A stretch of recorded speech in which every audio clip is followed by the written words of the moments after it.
William Tilmouth, thank you for joining Stateline. Thank you. You were taken to the former Croker Island Methodist Mission in the Top End as a young boy as part of the Stolen Generations, and you made your way back to Alice Springs as a young man. What is it about this place that speaks to you as a person? Croker Island was nothing but an assimilation school. All I got was education and religion. Coming back out of Croker Island, I had nothing. I could not work out who I was, where I was, and who was I talking to. And slowly but surely people recognised my name, recognised me, and said, "You're from Alice Springs." And so I headed to Alice Springs. You've described how you and your brothers cried uncontrollably after being taken. Can you tell me how this experience shaped your life? Well, we cried because we didn't know what we was crying for. We didn't have the words to articulate what we wanted. We knew we were missing something. We never ever discussed what we were missing. We just knew, the three of us, that there was this sense of absenteeism in our life, and it turned out to be we didn't have family. You've dedicated your life to advocating for Indigenous Territorians. What would you say are the major issues in our community? The major issues is what Aboriginal people aspire to. They aspire to have quality of life, they aspire to have purpose in life, they aspire to have everything that the rest of Australia takes for granted.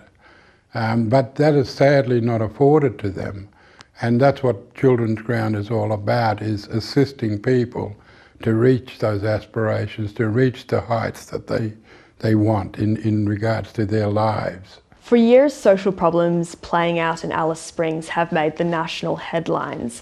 How has it been seeing your hometown garner that attention, and do you think it's helped? Sadly, the narrative that is portrayed to the broader community is one that is the stereotypes, attitudes of yesteryear.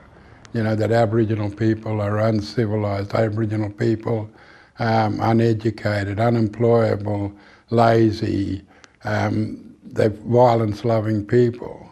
Change that narrative. Everybody says that to whatever culture you come from. You know, you can speak your language, you know your food, you know your customs, you know your dances, but we also want you to be able to walk in mainstream world as well. And that's the same aspirations Aboriginal people have. And sadly governments, sadly the powers that be don't see it that way. They don't work upstream to prevent, they work downstream in a crisis situation, and ultimately at the end of the day it doesn't work. Governments have failed us, let's be real. We've seen stricter alcohol laws rolled out in Alice Springs, and a youth curfew has recently come to an end. Do you think these measures have made a difference? The amount of alcohol in this town, the amount of illicit drugs in this town, it's all there on the fringes, and that's never talked about. You know, it's just the kids are focused, and this is bad, this is their behaviour, we hone in on that, and that's the image that broader Australia sees. They don't see the other side of it, the homelessness, the lack of employment. You can go to many houses and you'll see 5 generations, and the last one that had a job is the old stockman sitting out the back. Everyone else has never had the opportunity of full-time employment or to enjoy the benefits of this so-called lucky country. You've been talking for a long time about the need for communities to be heard. Are you tired of having this conversation? No, I'll never be tired. I don't think you can retire from a revolution in regards to system change, structural change. This needs to happen. We've got elections coming up. Everybody's running on crime and punishment. The narrative is still there.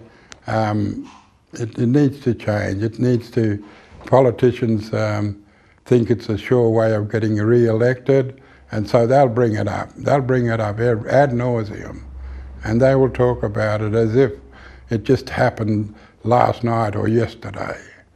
You know, So I don't hold much hope unless somebody within government and who has power, position and privilege decides, hang on, let's look at this and let's try and do something about this.